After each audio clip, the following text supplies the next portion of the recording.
Assalamu alaikum. Everyone, please shut down your cameras.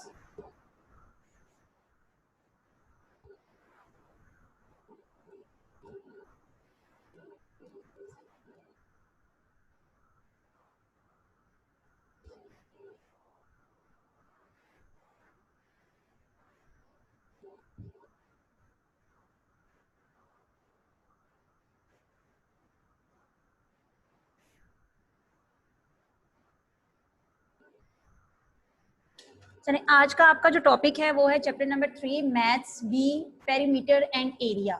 आज आपने perimeter और एरिया के बारे में पढ़ना है कि फर्स्ट ऑफ ऑल तो आपको पता होना चाहिए कि पेरीमीटर क्या होता है और एरिया क्या होता है। ठीक है, सबसे पहले आपके पास जो डेफिनेशन है वो डेफिनेशन है आपके पास एरिया की। एरिया क्या है, किसे कहते हैं area? The surface covered by an object in a plane is called area. अब ये आपसे क्या कह रहा है कि आपके पास कोई भी ऐसी चीज या कोई मटेरियल, जैसे अगर हम बात करते हैं टेबल की, अगर आप टेबल की भी बात करते हैं तो टेबल अगर जमीन पे पड़ा हुआ है तो उसने जमीन पे जितनी जगह घेरी होती है वो जगह उसका क्या कहलाता है? एरिया कहलाता है। ठीक है, मैं दोबारा आपको बता रही हूँ कि आपके पास अगर चेयर है, टेबल है, कंप्यूटर है, कोई भी चीज है, उसे आपने जिस चीज पे रखा हुआ है वहां उसने जितनी जगह घेरी होती है वो जगह उसका क्या कहलाती है? एरिया कहलाती है। तो यहाँ इसकी डेफिनेशन देखें, the surface covered by an object, जिस ऑब्जेक्ट ने जितनी जगह घेरी होती है इन a plane is called area. वो क्या कहलाता है? आपके पास एरिया कहलाता है।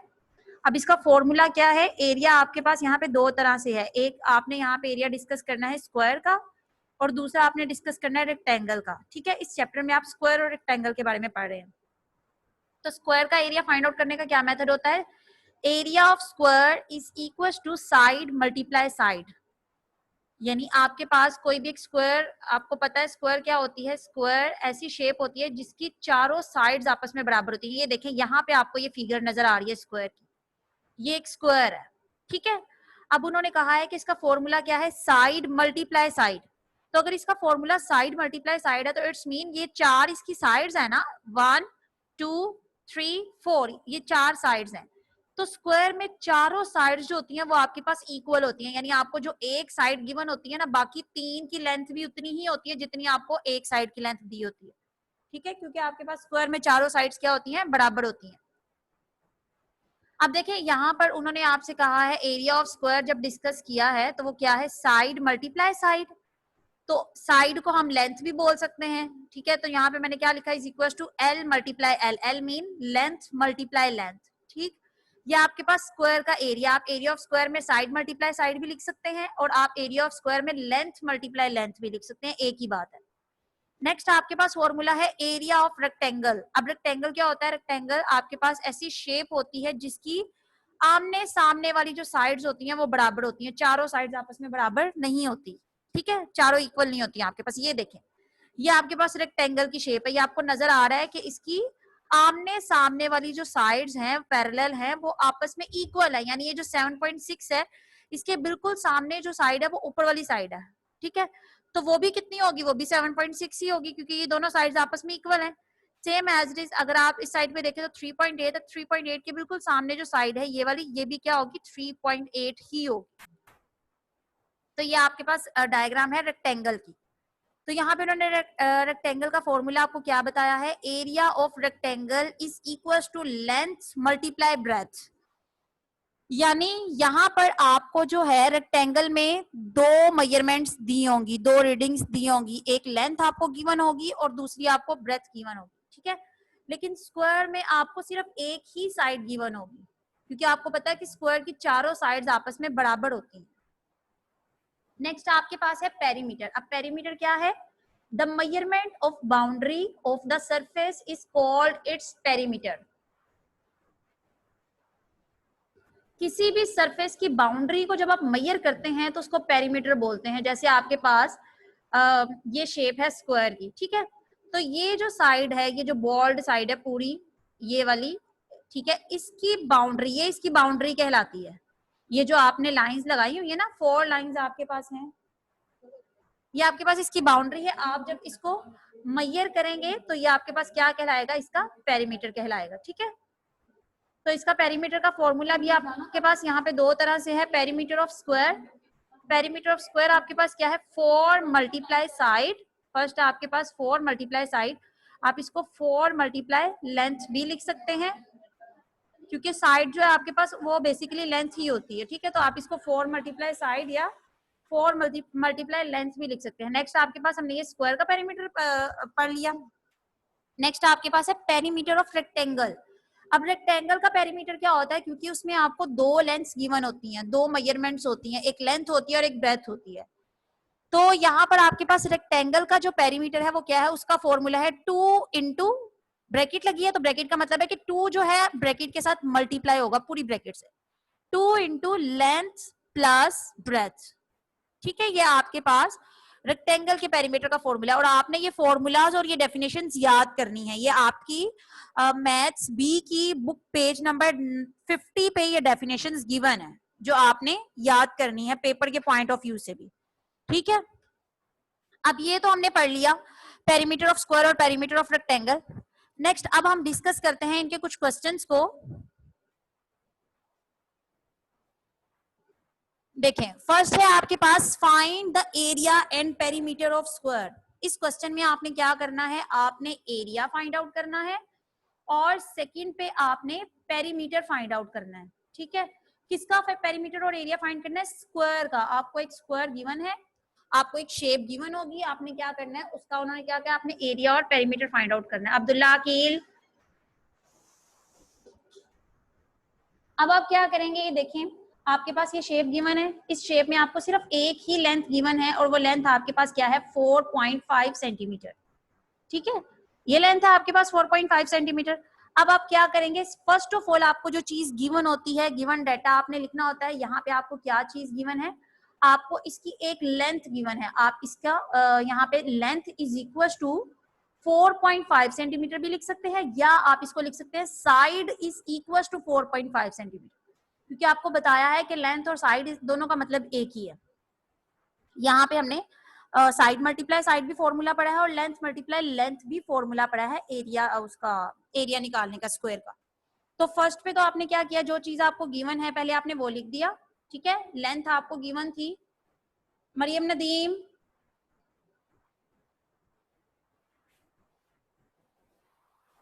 लेंथ आपको 4.5 सेंटीमीटर गिवन है, तो आपने यहाँ पर उसकी लेंथ लिख दी 4.5 सेंटीमीटर। अब आप क्या करेंगे, आपने क्योंकि एरिया और पेरीमीटर निकालना है, दोनों चीजें फाइंड आउट करनी है। अब आप क्या कर रहे हैं, सबसे पहले आप एरिया निकालें स्क्वायर का, क्योंकि हमें वो बात कर रहे हैं स्क्वायर की। स्क्वायर का उन्होंने कहा है कि आपने एरिया और पेरीमीटर फाइंड आउट करना है। तो ये आपके पास ये जो स्क्वायर शेप है, पहले इसका एरिया निकालेंगे।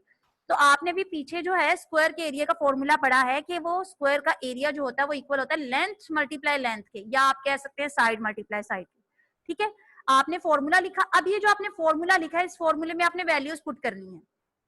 इक्वल लिखा, लेंथ की वैल्यू आपको क्या गिवन है 4.5 सेंटीमीटर, मल्टीप्लाई अगेन लेंथ की वैल्यू 4.5 सेंटीमीटर, क्योंकि हमें पता है स्क्वायर की चारों लेंथ आपस में इक्वल होती है, 4 साइड्स आपस में क्या होती हैं, इक्वल होती हैं। ठीक है, अब आपने क्या करना है, अब आपने 4.5 को 4.5 से मल्टीप्लाई करना है। अब मल्टीप्लाई करने का क्या तरीका है, जब आप डेसिमल्स को मल्टीप्लाई करते हैं, ये देखिए साइड पे आपको रफ वर्क में इसकी मल्टीप्लीकेशन दिखाई गई है। 4.5 मल्टीप्लाई 4.5, मल्टीप्लीकेशन आप बिल्कुल सिंपल करेंगे जैसे आप सिंपल नंबर्स की मल्टीप्लीकेशन करते हैं। आप कंसीडर करें,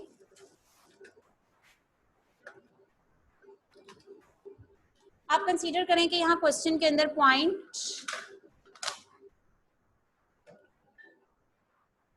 क्वेश्चन में यहाँ पॉइंट गिवन नहीं है। ठीक है, आपने इस तरह कंसीडर करना है जिस तरह आपके पास सिंपल नंबर्स की मल्टीप्लीकेशन होती है। ठीक है, यहाँ पे लिखा है ना 4.5 मल्टीप्लाई 4.5, आप ऐसे समझेंगे कि ये 45 है और ये भी 45 है। मल्टीप्लाई सेम सिंपल मेथड से करना है, आपने इसके अंदर कोई पॉइंट्स नहीं लगाने। ठीक है, मैं आपको दोबारा कह रही हूँ, मल्टीप्लीकेशन में आप कोई भी पॉइंट यहाँ पे नहीं लगाएंगे। सिंपल जैसे मल्टीप्लीकेशन करते हैं, 5 को 5 से मल्टीप्लाई करो, 25 आएगा, 5 यहाँ पर आ गया, 2 कैरी करेंगे, 5 4 से 20 और 2 ऐड किया तो 22। देखें कोई पॉइंट तो नहीं लगाया मैंने इसमें। सेकंड स्टेप भी सेम वैसे ही आपने मल्टीप्लीकेशन करनी है। ठीक है, मल्टीप्लाई करने के बाद आपने क्या करना है, इनको ऐड करते हैं। ऐड करके आपके पास आएगा 2025, आपके पास आंसर आ जाएगा। ठीक है, जब आपने पूरी मल्टीप्लीकेशन कर लेनी है ना, अब पूरी मल्टीप्लीकेशन करने के बाद आपने लास्ट स्टेप में पॉइंट शिफ्ट करना है। यानी अब आप देखेंगे कि आपके पास यहाँ पे पॉइंट किस जगह पर आएगा, और वो देखने का क्या तरीका है, ये देखिए। आपने सबसे पहले जो फर्स्ट लाइन है जहां पे आपका पॉइंट है, वहां देखें लास्ट से, लास्ट नंबर से देखें पॉइंट कितने नंबर्स के बाद है। देखें लास्ट से अगर हम देखें तो 5 से पहले पॉइंट आ रहा है, यानी एक वैल्यू से पहले पॉइंट है ना आपका। ठीक है, लास्ट से जब आपने चेक किया तो आपका 5 से पहले पॉइंट था, यानी लास्ट से एक वैल्यू छोड़ के आपका पॉइंट आ रहा है। शुरू से नहीं आपने देखना, लास्ट से देखना है। तो लास्ट से एक वैल्यू छोड़ के पॉइंट है, तो नीचे वाले में भी देखो, नीचे वाले में भी लास्ट से एक वैल्यू छोड़ के पॉइंट है, तो यानी कितनी वैल्यूज होगी, ऊपर वाले में भी एक वैल्यू के बाद पॉइंट था और नीचे वाले में भी एक वैल्यू के बाद पॉइंट था, टोटल कितनी वैल्यूज होगी, 2 वैल्यूज होगी। ठीक है, तो अब ये जो 2 वैल्यूज के बाद पॉइंट है, अब आप नीचे आंसर में शिफ्ट करेंगे, आपने लास्ट से 2 नंबर्स छोड़ने हैं और पॉइंट लगा देना है। जितनी वैल्यूज के बाद ऊपर पॉइंट होगा, यहाँ आंसर में आप लास्ट से उतने नंबर छोड़ के पॉइंट लगाएंगे। ठीक है ना, तो यहाँ पे आ गया 20.25 सेंटीमीटर स्क्वायर। और आपने याद रखना है कि एरिया का यूनिट हमेशा स्क्वायर्स में आता है। एरिया का यूनिट आपका जब भी आएगा वो हमेशा आपके पास स्क्वायर्स में ही आएगा। आप अगर उसको क्यूब में लिख दोगे तो वो आपके पास स्क्वायर एरिया नहीं होता। ठीक है ना, एरिया का यूनिट हमेशा स्क्वायर यूनिट होता है, ये आपने बात याद रखनी है। ये देखें यहाँ पे स्क्वायर आया हुआ है। अब नेक्स्ट आपने क्या करना है, पेरीमीटर निकालना है। तो स्क्वायर का पेरीमीटर निकालने का जो फॉर्मूला था वो था 4 × L। पेरीमीटर ऑफ स्क्वायर का फॉर्मूला भी आप पीछे पढ़ चुके हैं, 4 × L। तो आपने यहाँ पे क्या लिखा, 4 × L लिख दिया, उसका फॉर्मूला लिखा है। अब आप क्या करेंगे, is equal to 4 × L, length की जगह आपने उसकी वैल्यू लिखनी है, यानी 4.5 सेंटीमीटर। तो आप यहाँ पे लिख देंगे 4.5 सेंटीमीटर, आपने यहाँ पर लिख दिया। ठीक है ना, अब आपने क्या करना है, 4.5 को 4 से मल्टीप्लाई करना है। तो आपके पास ये 2 डिजिट्स वाले पहले आप इसको ऊपर लिख लें, 4 को नीचे लिखना है। इसको भी सेम मल्टीप्लीकेशन आपने वैसे ही करनी है, मैं आपको पहले ही बता चुकी हूँ, जैसे हम सिंपल नंबर्स की मल्टीप्लीकेशन करते हैं। तो यहाँ पे क्या आएगा, 4 5 20, 0 2 कैरी करेंगे, 4 4 16 और 2 18, तो यहाँ पे 18 आ गया। सिंपल मल्टीप्लीकेशन की, हमने कोई यहाँ पे पॉइंट नहीं लगाया। जब सिंपल मल्टीप्लीकेशन कर ली, अब आपने लास्ट पे इसका पॉइंट लगाएंगे यहाँ पे कि कैसे आएगा। अब आप देखो ऊपर क्वेश्चन में लास्ट से कितने वैल्यूज के बाद पॉइंट है, लास्ट पे सिर्फ एक ही वैल्यू है ना 5। अगर यहाँ पे लिखा होता 4.53 इस तरह लिखा होता तो फिर 2 नंबर होने थे, 3 और 5, उससे पहले ही पॉइंट आ रहा होना था ना, फिर तो 2 नंबर हो जाने थे। लेकिन अभी आपका लास्ट पे एक नंबर है 5, तो एक नंबर से पहले पॉइंट है। तो आपने क्या करना है, लास्ट जब आपके पास जो आंसर आया 180, तो आप लास्ट से एक ही नंबर छोड़ के पॉइंट लगा देंगे, क्योंकि नीचे वाले में तो कोई पॉइंट था नहीं 4 के साथ। अगर वहां पे भी पॉइंट होता तो फिर हम देखते टोटल दोनों नंबर्स में कितने नंबर्स के बाद पॉइंट आ रहा है, तो हम फिर उतने नंबर छोड़ के लास्ट से पॉइंट लगाते। ठीक है, तो यहाँ पे आ गया 18, और पेरीमीटर का यूनिट क्या है, सेंटीमीटर। क्यों सेंटीमीटर है, क्योंकि यहाँ पर देखो 4 था ना, 4 × L था, 4 तो एज इट इज आ गया आपका नंबर, मल्टीप्लाई और L आपका 4.5 सेंटीमीटर था, तो एक ही सेंटीमीटर लगा हुआ, तो यहाँ पे आंसर में भी तो 1 टाइम ही सेंटीमीटर आएगा। और यहाँ ऊपर देखिए आपका लेंथ मल्टीप्लाई लेंथ था, तो लेंथ मल्टीप्लाई लेंथ में 4.5 सेंटीमीटर मल्टीप्लाई 4.5 सेंटीमीटर था। ठीक है, तो यहाँ पे आपका फर्स्ट वाले नंबर में भी सेंटीमीटर था 4.5 के साथ, तो सेकंड में भी था। तो इन दोनों को मैंने आपको बताया हुआ, जब दो सेम वेरिएबल्स सेम यूनिट्स आपस में मल्टीप्लाई होते हैं तो उनकी पावर्स ऐड हो जाती हैं। ये अभी हमने कल वाले क्वेश्चंस में मैथ से भी पढ़ा था। ठीक है, तो यहाँ सेंटीमीटर 1 सेंटीमीटर 1 दोनों के सेंटीमीटर्स की जब पावर्स ऐड हुई तो सेंटीमीटर 2 आ जाए। ठीक है ना, यह आपका था स्क्वायर का क्वेश्चन। अब नेक्स्ट हम डिस्कस करते हैं find the area and perimeter of rectangle. अब आपने रेक्टेंगल के बारे में डिस्कस करना है कि रेक्टेंगल का क्या फॉर्मूला है आपके पास। इसमें भी आपने इसका एरिया और इसका पेरीमीटर निकालना है। ठीक है ना, क्या क्या फाइंड आउट कर रहे हैं, एरिया एंड पेरीमीटर। ठीक, ये देखें अब आपके पास ये रेक्टेंगल की शेप है। रेक्टेंगल की शेप में आपको नीचे वाली साइड पे 7.6 सेंटीमीटर गिवन है और साइड पे 3.8 सेंटीमीटर गिवन है। याद रखें आपके पास ये जो नीचे वाली साइड होती है ना, ये जो जमीन वाली साइड है, एक्स एक्सिस वाली साइड है, इसको हम बोलते हैं लेंथ। ये नीचे वाली साइड को हम बोलते हैं लेंथ, और ये जो साइड पे आपको 3.8 गिवन है, ये वाली जो लाइन है आपके पास, इसको हम बोलते हैं ब्रेड्थ। ये बात आपने याद रखनी है। ठीक है, नीचे वाली साइड जो है आपके पास इसको लेंथ बोला जाता है, और ये जो साइड पे आपके पास है इसको ब्रेथ बोला जाता है। फर्स्ट ऑफ ऑल आप क्या करेंगे, आपको जो चीजें गिवन है आपने पहले वो चीजें लिख देनी है। आपको क्या क्या गिवन है, आपको लेंथ गिवन है 7.6 सेंटीमीटर, फिर आपको ब्रेथ गिवन है 3.8 सेंटीमीटर। देन आपने क्या किया, आपको जो चीजें गिवन थी पहले आपने वो लिख ली। लिखने के बाद अब आप इसमें एरिया और पेरीमीटर आपने फाइंड आउट करना है। क्वेश्चन की स्टेटमेंट है find the area and perimeter of the square. तो आपने क्या करना है, अब इसका एरिया और पेरीमीटर फाइंड करना है। तो आपने अब एरिया का फॉर्मूला लिखना है, क्योंकि अब आप एरिया निकाल रहे हैं रेक्टेंगल का। यहाँ आप ऊपर देख सकते हैं, आपने एरिया यहाँ पे निकालना है रेक्टेंगल का। तो जो आपने रेक्टेंगल का एरिया निकालना है, तो यहाँ पे एरिया भी तो रेक्टेंगल के एरिया का या फॉर्मूला लगाएंगे ना, यानी एरिया ऑफ रेक्टेंगल का आपने क्या फॉर्मूला पढ़ा है, लेंथ मल्टीप्लाई ब्रेथ। आप लेंथ मल्टीप्लाई ब्रेथ को in short form l multiply b भी लिख सकती हैं, ठीक है। अब देखिए यहाँ पर फर्स्ट पे आपके पास लेंथ है, तो आपने लेंथ की जगह पे लेंथ लिखनी है। लेंथ आपको क्या गिवन है 7.6 सेंटीमीटर विद यूनिट आपने लिखना है। यहाँ पे मल्टीप्लाई की जगह पे मल्टीप्लिकेशन का साइन आगे बी है यानी ब्रेथ, तो ब्रेथ आपको कितना गिवन है 3.8 सेंटीमीटर, ठीक है ना। यहाँ पे आपको जो जो वैल्यूज गिवन थी हमने वो लिख दी। अब आपने 7.6 और 3.8 को मल्टीप्लाई करना है, और मल्टीप्लिकेशन का वही मेथड है जो मैं अभी आपको ऊपर बता चुकी हूँ। आपने सेम सिंपल नंबर्स की तरह इनकी मल्टीप्लिकेशन करनी है, और लास्ट पे आपने पॉइंट शिफ्ट करना है कि कितने नंबर्स के बाद आपका पॉइंट आ रहा है। ऊपर से देखिए 6 के पहले आपका पॉइंट है, यानी 1 नंबर के बाद पहले यहाँ पॉइंट है, और नीचे वाले में 8 से पहले है, यानी एक ही नंबर यहाँ है पॉइंट के बाद, ठीक है ना। तो टोटल कितने नंबर्स हो गए 2। तो आप आंसर में लास्ट से 2 नंबर छोड़ के आप पॉइंट लगा देंगे, ठीक है। और पेरीमीटर का यहाँ पे आपके पास फॉर्मूला क्या है, 2 into l plus b, 2 into l plus b, ये आपका पेरीमीटर का फॉर्मूला है। तो अब आपने पेरीमीटर के लिए, ये पेरीमीटर किसका है, ये रेक्टेंगल का पेरीमीटर है, ठीक है। तो अब हमने यहाँ पे क्या किया, is equal to 2 as it is आ गया, ब्रैकेट लगाई, एल की जगह पे लेंथ की value 7.6 centimetre with unit, plus B की जगह 3.8 सेंटीमीटर आपने लिख दिया, is equal to 2 as it is आ गया। आपको पता है जब आपके पास ब्रैकेट होती है तो हम सबसे पहले ब्रैकेट्स को सोल्व करते हैं, ठीक है ना। तो यहाँ पे 7.6 प्लस 3.8 सेंटीमीटर है, तो आपको इसका रफ वर्क यहाँ साइड पे नजर आ रहा है, ये वाला 7.6 प्लस 3.8। आपने याद रखना है कि जब भी आप ऐड करते हैं या सब्ट्रैक्ट करते हैं, इन दो केसेस में जब आप ऐड करते हैं या सब्ट्रैक्ट करते हैं, तो आपका डेसिमल के नीचे डेसिमल आता है, होल नंबर के नीचे होल नंबर आता है, ठीक है, और पॉइंट के नीचे पॉइंट आता है। ये देखें 7 पॉइंट से पहले वाले जो नंबर होते हैं ना, पॉइंट से पहले वाले नंबर्स, उनको होल नंबर्स बोला जाता है। पॉइंट से पहले वाले जो नंबर्स होते हैं उनको होल नंबर्स बोला जाता है, और पॉइंट के बाद जितने नंबर्स आते हैं ना वो डेसिमल नंबर्स होते हैं, ठीक है ना। अब यहाँ देखिए पॉइंट से पहले क्या है 7 है, तो ये एक होल नंबर है। नीचे पॉइंट से पहले क्या है 3 है, तो ये एक होल नंबर है। और ये जो पॉइंट के बाद 6 है और पॉइंट के बाद 8 है, ये डेसिमल नंबर्स हैं। अब आपने क्या करना है, आपने होल नंबर के नीचे होल नंबर लिखना है, प्लस और माइनस के केस में जब आपका क्वेश्चन प्लस या माइनस हो रहा होगा। मल्टीप्लिकेशन में ये जरूरी नहीं है कि आपने पॉइंट के नीचे पॉइंट लगाएं और होल नंबर के नीचे होल नंबर और डेसिमल के नीचे डेसिमल लगाएं, ये जरूरी नहीं है मल्टीप्लिकेशन। लेकिन प्लस और माइनस के केस में ये चीजें जरूरी हैं कि आप होल नंबर के नीचे होल नंबर लिखते हैं, पॉइंट के नीचे पॉइंट लिखते हैं, और डेसिमल वाली वैल्यूज डेसिमल के नीचे आती हैं, ठीक है ना। अब देखिए 7 एक होल नंबर है, 7 के नीचे 3 एक होल नंबर, उसको बिल्कुल उसके नीचे लिखेंगे आप, और उसके बाद आपने पॉइंट के बिल्कुल नीचे आपका पॉइंट आना चाहिए, और 6 के नीचे आपका 8 आ जाएगा, ठीक है। अब आप इनको ऐड करेंगे, सेम वही मेथड, लास्ट से आपने ऐड करना शुरू करना है, और 6 में 8 ऐड किया तो 14 आएगा, 4 1 कैरी किया, 7 और 3 10 और 1 11 आ गया।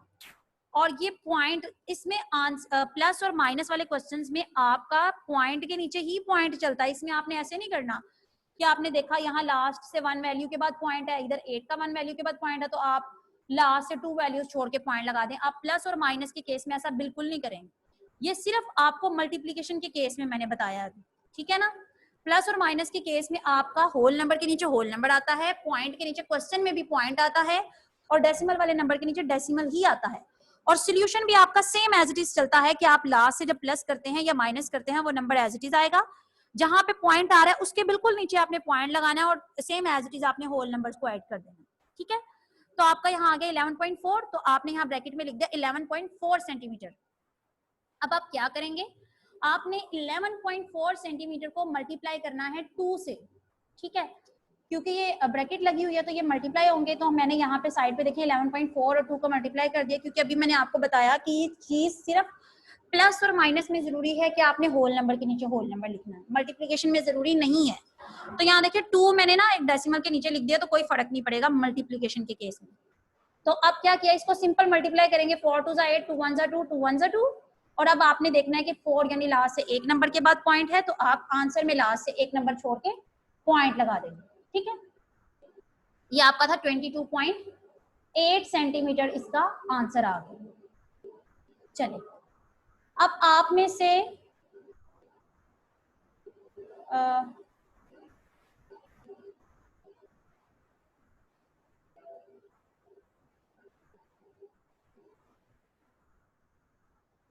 जिन जिन बच्चों को जिन क्वेश्चंस में जो प्रॉब्लम है वो मुझसे अभी डिस्कस कर सकते हैं।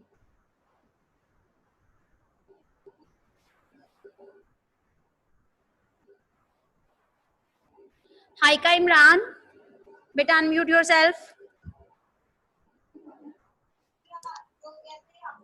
अस्सलाम वालेकुम टीचर। वालेकुम अस्सलाम।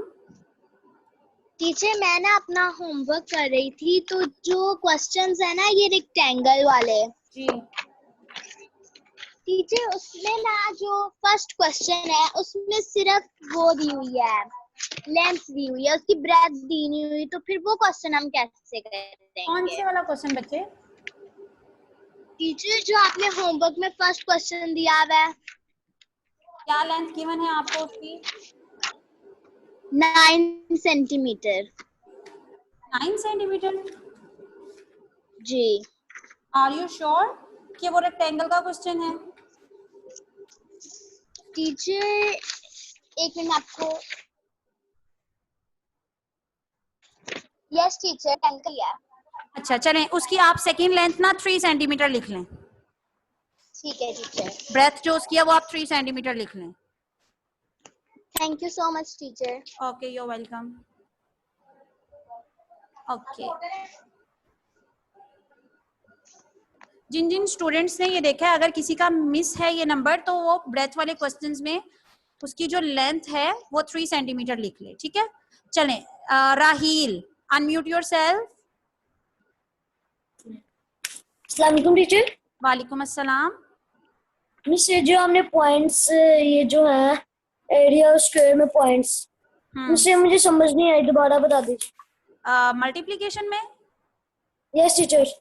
ये देखें बेटा, आपने सबसे पहले तो जो आपके पास नंबर गिवन है ना, 4.5 है, 3.8 है, कुछ भी है, आपने उस नंबर को सिंपल मल्टीप्लाई करना है। आपने अपने माइंड से ये बात निकाल देनी है कि इस क्वेश्चन के अंदर पॉइंट है, ठीक है।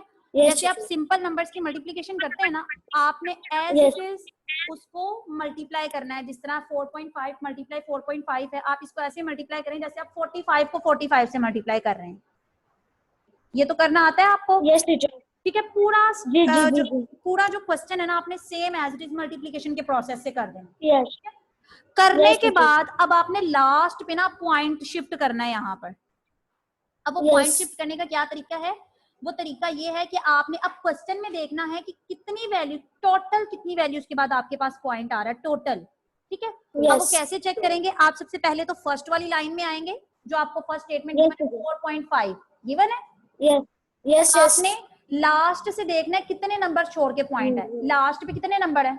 पॉइंट के बाद कितने नंबर्स हैं? 1 नंबर है ना। अगर पॉइंट के बाद 2 नंबर्स होते, इसका मतलब था कि 2 नंबर से पहले पॉइंट है, ऐसे ही है। लेकिन यहाँ पे तो पॉइंट के बाद कितने नंबर्स हैं? 1 नंबर है, ठीक है। और सेकंड वाले में भी देखो तो पॉइंट के बाद एक ही नंबर है वहां पर भी, ऐसे ही है। तो टोटल कितने नंबर्स हो गए?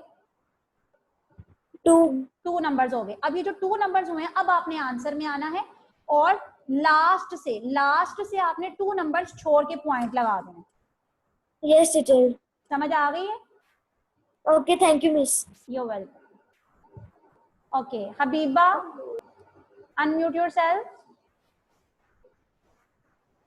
अस्सलाम वालेकुम टीचर। वालेकुम अस्सलाम। जसनी टीचर, मैंने आपसे पूछा था, आपने कौन सा क्वेश्चन कह के जिसे चेंज करना है, आपकी आवाज नहीं आई थी तो मैंने सुना नहीं। बेटा मैंने चेंज करने को नहीं कहा था, वो बच्ची ने कहा था कि जो होमवर्क उसको मिला है उसके पास एक क्वेश्चन की स्टेटमेंट में एक नंबर मिस है रेक्टेंगल वाले क्वेश्चंस में, यस टीचर, यस 9 सेंटीमीटर एक में लेंथ दी हुई है ना आपको, यस मिस। लेंथ, उसकी सेकंड ब्रेथ जो है वो आप 3 सेंटीमीटर कर लें। ओके टीचर, ठीक है ना? Thank you. ओके। जी और टीचर। आपने उसकी ये क्वेश्चंस वैसे आपको बुक पे गिवन है, आप वहां से क्लियर कर सकती हैं कि आपको जो क्वेश्चन कैसे दिया हुआ है। ओके टीचर, थैंक ठीक यू। है, ओके। जी। Mariam Nadeem, unmute yourself. अस्सलाम वालेकुम मिस। वालेकुम अस्सलाम। मिस मुझे आपसे पूछना था कि ना मिस ये जो मैथ ए का क्वेश्चंस थे ना जो आपने यूट्यूब पे लेक्चर दिया था वो ना मैंने बुक पे कर लिए थे। किस पे कर लिए थे? बुक पे कर लिए थे, वर्क बुक पे, तो अब मैं उसे रिमूव कर दूं? बेटा आपको बुक पे करने को तो कोई काम भी नहीं कहा गया था। आप देखें ना, आप बुक पे आपने कुछ स्टेप्स गलत किए होंगे, फिर आप उसको कितनी दफा रिमूव करेंगी, वो तो आपकी बुक गंदी हो जाएगी। मैंने तो आपको तभी भी मना किया था कि कोई बच्चा वर्कबुक पे कोई काम नहीं करेगा। मिस गलती से हो गए थे। तो अभी आप फिलहाल ऐसा करें, आप उसको कुछ ना करें, रिमूव करने की भी जरूरत नहीं है, आप उसको वैसे ही छोड़ दें फिलहाल के लिए। जब आप ओके आएंगी मिस। मैं आपके क्वेश्चंस देखूंगी, अगर मुझे लगा ठीक है तो फिर मैं आपको बता दूंगी कि आपने रिमूव करना है या क्या करना है। फिलहाल आप उसको रिमूव मत कीजिएगा। ओके मिस आप ना अभी ये क्वेश्चन समझाई थी 7.6 वाला, वो मुझे समझ नहीं आई। 7.6 7.6 वाला रेक्टेंगल का क्वेश्चन? Yes miss. बेटा इसमें क्या समझ नहीं आया आपको? कि मिस इसको सॉल्व कैसे करना है, देखें लेंथ और ब्रेथ? सबसे पहले ना आपको मैंने ऊपर अभी फॉर्मूला बताया, इसका एरिया ऑफ रेक्टेंगल का फॉर्मूला बताया है कि लेंथ मल्टीप्लाई ब्रेथ होता है इसका फॉर्मूला, ऐसे ही बताया मैंने। ठीक है, यस स्क्वायर का फॉर्मूला मैंने आपको एरिया का अलग बताया है और पेरीमीटर का मैंने अलग बताया। सेम एज इट इज मैंने रेक्टेंगल में भी आपको एरिया का और पेरीमीटर का 2 फॉर्मूलेस बताए हैं। ठीक है, तो यहाँ पर सबसे पहले आपको लेंथ गिवन है वो है 7.6 सेंटीमीटर। मैं आपको बता चुकी हूँ कि जो नीचे वाली साइड होती है ना उसको लेंथ बोलते हैं। ठीक है, यस और ये जो साइड पे आपको लाइन गिवन है जिस तरह आपकी दीवार होती है इसको हम ब्रेथ बोलते हैं। ठीक है, तो आपको जो चीजें गिवन है पहले तो आपने वो लिखनी है फॉर्मूला के अकॉर्डिंग, क्योंकि फॉर्मूले में आपको लेंथ भी चाहिए होती है और ब्रेथ भी चाहिए होती है रेक्टेंगल में। तो लेंथ यहाँ पर क्या थी 7.6 सेंटीमीटर, ब्रेथ क्या है Yes. 3.8 सेंटीमीटर। ठीक है ना, तो अब आप क्या करेंगे, आपने यहाँ पे क्योंकि रेक्टेंगल का एरिया फाइंड करना है और रेक्टेंगल का पेरीमीटर फाइंड आउट करना है, तो आपने यहाँ पे लिखा एरिया ऑफ रेक्टेंगल। आप पूरी स्टेटमेंट भी लिख सकती हैं, आप इतना भी लिख सकती हैं। एरिया ऑफ रेक्टेंगल क्या है, इज इक्वल टू है लेंथ मल्टीप्लाई ब्रेथ। ये आपको पीछे मैंने फॉर्मूला बताया होगा। ठीक है, यस मिस। तो लेंथ की जगह पे नीचे आपने लेंथ की वैल्यू लिखी 7.6 सेंटीमीटर, मल्टीप्लाई ब्रेथ की जगह पे आपने ब्रेथ की वैल्यू लिखी 3.8 सेंटीमीटर, लिख दिया। अब उसके बाद Yes, आपने miss. 7.6 और 3.8 को मल्टीप्लाई करना है, जैसे अभी मैंने दूसरे बच्चे को डिस्कस किया है। ये तो पता चल गया ना Yes. कैसे सॉल्व करना है इसे, मल्टीप्लाई miss. कैसे करेंगे। ठीक है, इनको मल्टीप्लाई करने के Yes. बाद देखें आपके पास आंसर है 28.88 सेंटीमीटर स्क्वायर आ गया। यस ठीक है, और नेक्स्ट आपके पास क्या है पेरीमीटर। अब आपने एरिया तो निकाल लिया रेक्टेंगल का, अब नेक्स्ट आप क्या निकालेंगी, पेरीमीटर निकालेंगी। पेरीमीटर। पेरीमीटर का क्या फॉर्मूला हमने भी पढ़ा है, 2 into l plus b, 2 into length plus breadth. नहीं, ठीक है, तो आपने क्या किया, आप 2 एज इट इज आ गया, 7.6 और 3.8 को पहले आप ऐड करेंगी। ये साइड पे मैंने इसको ऐड किया हुआ है, इसमें तो कोई कंफ्यूजन नहीं है एडिशन में। नहीं। ठीक है, तो इनको जब ऐड किया तो हमारे पास आंसर आया 11.4 सेंटीमीटर। उसके बाद आपने क्या किया, 11.4 को 2 से मल्टीप्लाई कर दिया तो आपके पास पेरीमीटर आ गया। Okay miss, thank you. You are welcome. और बेटा आपके ना इस चैप्टर के ये जो आपका 3rd चैप्टर है इसके लास्ट पे जो आपकी ऑब्जेक्टिव है ना, आपने उसको भी अच्छे तरीके से पेपर्स के लिए तैयार करना है। मैथ्स ए की भी ऑब्जेक्टिव और मैथ्स बी की भी ऑब्जेक्टिव। चले, ईमान आसिफ, बच्चे अनम्यूट योरसेल्फ। ईमान आसिफ। अस्सलाम वालेकुम वालेकुम अस्सलाम। टीचर, वो जो मैथ्स ए का इंटीजर्स का आपको मैंने चैप्टर का कहा था ना, हाँ तो जी। आपने कहा था कि मैं समझा दूंगी। जी जी जो वो समझाएंगी कब? बेटा आज आपकी मैथ्स बी का लेक्चर है। ठीक है, कल भी आपकी मैथ्स बी की क्लास है, उससे जो नेक्स्ट डे है ना उस दिन मैं आप लोगों को वो वाली जो आपके क्वेश्चंस है ना वो डिस्कस करूंगी वेडनेसडे वाले दिन। ठीक है। ठीक है, जी यस। और कोई confusion? No. Okay, Ahmad Ayub बेटा अनम्यूट योरसेल्फ। हेलो, अस्सलाम वालेकुम मिस। वालेकुम अस्सलाम। मिस मेरा क्वेश्चन ये जो आपने इसका वर्क किया, ये हमने दोनों का अलग अलग करना है, एरिया और पेरीमीटर का? जी जी बेटा, एरिया का रफ वर्क अलग से है और पेरीमीटर का अलग से, लेकिन आपने करना इसके साइड पर ही है। देखें जिस तरह मैंने आपको करके पर दिखाया हुआ है टीचर, ना। मैंने अपने होमवर्क में ये एरिया के रफ वर्क के नीचे पेरीमीटर का कर दिया, उससे नंबर तो नहीं नहीं कटेंगे? नहीं बेटा, इसका कोई मसला नहीं है, आपने बस रफ वर्क कर दिया ना लाइन लगा के। मेरे पास यहाँ पर स्पेस थी ज्यादा तो मैंने उसके आगे कर दिया, आपने नीचे कर दिया तो इससे कोई इशू नहीं है। Okay, thank you miss. Okay, Habiba Kaiser, I think इससे क्वेश्चन कर लिया शायद। Excuse me teacher. जी एक्सक्यूज मी टीचर, मैंने कहना था कि मैंने लास्ट टाइम क्लास नहीं ली थी, तो क्या मिस हो गई थी, तो क्या मेरी अटेंडेंस आज की और उस दिन वाली लग जाएगी? उस दिन बेटा, आपकी अटेंडेंस आज की ही लगेगी, जाहिर बात है, आप आज क्लास में आई हैं, वो तो आपकी मिस हो गई ना, तो वो अटेंडेंस कैसे लग सकती है? चलो ठीक है, okay, thank you. Abdullah Aqeel, unmute yourself.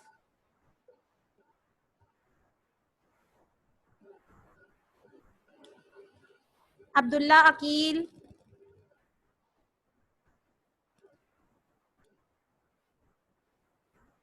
Maheen Noor बेटा अनम्यूट योरसेल्फ। माहीन नूर। अस्सलाम वालेकुम टीचर। वालेकुम अस्सलाम। अहमद यूब बेटा अपना कैमरा ऑफ करें।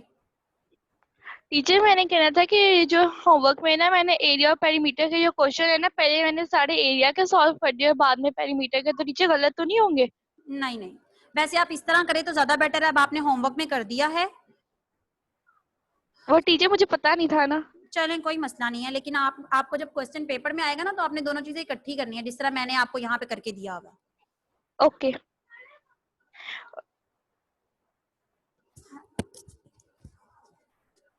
Hasan Asif, unmute yourself.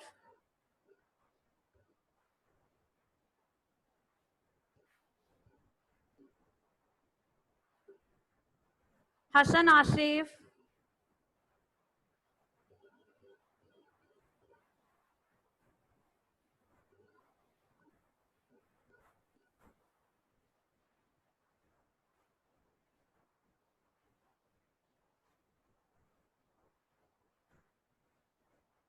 अच्छा जी, Mariam Nadeem, unmute yourself. Miss मैंने आपसे पूछना था कि ना मैंने भी पहली क्लास नहीं ली थी, इससे जो पहली वाली थी ना वो मिस, उसमें आपने कोई 4 क्वेश्चंस करवाए थे, वो कौन से 4 क्वेश्चंस थे? किस में क्वेश्चंस कराए थे? मिस इससे जो पहली क्लास हुई थी ना, थर्सडे क्लास हुई थी, उसमें मैंने क्लास नहीं ली थी, मेरी लाइट चली गई थी, तो मैंने बाद में बच्चों से पूछा था तो वो कह रहे थे कि ना आपने कोई 4 क्वेश्चंस करवाए थे। मैंने मैथ्स ए के क्वेश्चंस करवाए थे, उसमें कौन से करवाए थे मैं भी आपको बताती हूँ। I think so introduction to algebra discuss किया था मैंने उसमें बेटा। मिस अब आपने वो वीडियो यूट्यूब पे डाली थी? जी, उससे रिलेटेड यूट्यूब पर वीडियोस हैं, इंट्रोडक्शन टू अलजेब्रा से रिलेटेड। ओके। उसमें जो वैल्यूज फाइंड आउट करनी है, फर्स्ट वो वाला क्वेश्चन था जिसमें हमने replace the unknown values find out करनी थी, एक्स की वैल्यू वाई की वैल्यू फाइंड करनी थी, एक वो वाला क्वेश्चन मैंने करवाया था, कुछ डेफिनेशंस मैंने करवाई थी, ठीक है। उसके बाद मैंने बच्चों को वेरिएबल्स, कोएफिशिएंट और कांस्टेंट के बारे में बताया था। वेरिएबल्स वाली वीडियो भी आपकी यूट्यूब पर है, और फिर मैंने इनको एक्सपोनेंशियल फॉर्म के बारे में डिस्कस किया था, वो भी आपका यूट्यूब पे है। Okay, thank you. ओके, होय होय होय होय। ओके, नेक्स्ट एमन रफाकत।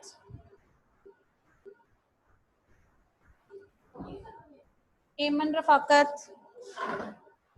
अस्सलाम वालेकुम टीचर। वालेकुम अस्सलाम। टीचर मैंने आपसे पूछना था कि जब फर्स्ट क्लास हुई थी तो उसमें आपने इंट्रोडक्शन ऑफ अलजेब्रा में अलजेब्रिक टर्म्स करवाया था, तो उस वक्त मेरा नेट कनेक्ट नहीं हो रहा था, तो मैंने आपसे हैंड रेज भी किया था, तो आपने मुझे अनम्यूट नहीं किया था, तो मुझे आप अलजेब्रिक टर्म समझा देंगी वो क्या होता है? अलजेब्रिक एक्सप्रेशन की समझ आ गई थी?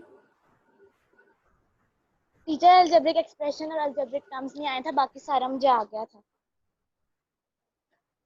बेटा जो अलजेब्रिक एक्सप्रेशन था ना, वो मैंने आपको बताया था कि आपके पास कोई भी नंबर या वेरिएबल्स आपको पता है क्या होते हैं? यस। किसे बोलते हैं? अल्फाबेट्स को। यस। ठीक है, वेरिएबल्स हम बोलते हैं अल्फाबेट्स को। तो आपके पास वेरिएबल्स और नंबर्स जब ये किसी साइन के साथ कनेक्ट होते हैं ना, तो वो एक अलजेब्रिक एक्सप्रेशन बन जाता है। जैसे अगर मैं कहूँ 3a प्लस 2b, तो अब ये देखो 3a, a क्या है? वेरिएबल है, और a के साथ जो 3 मल्टीप्लाई हो रहा है वो क्या है? कोएफिशिएंट है उसका। क्या है? कोएफिशिएंट। कोएफिशिएंट। ठीक है, वेरिएबल के साथ जो नंबर मल्टीप्लाई होता है ना, उसको हम कोएफिशिएंट बोलते हैं, ये मैंने उस दिन बताया था। तो अब वो कोएफिशिएंट हो गया। अब ये उसके साथ बाद में क्या लिखा था? 2b। अब इन दोनों को मैंने अगर सेंटर में प्लस साइन या माइनस साइन या किसी भी साइन के साथ में ऐड कर दूं या सब्ट्रैक्ट कर दूं, तो वो एक अलजेब्रिक एक्सप्रेशन बन जाता है। ये बात समझ में आ गई है? Hello, are you there?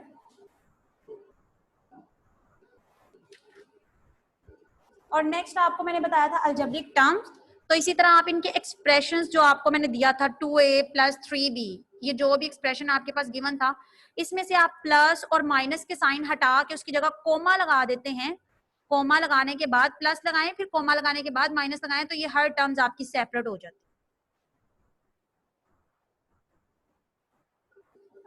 ईमान, काशिफ, अभी नहीं, हमें क्लास खुद ही बंद हो जाएगी। ईमान, काशिफ, लास्ट।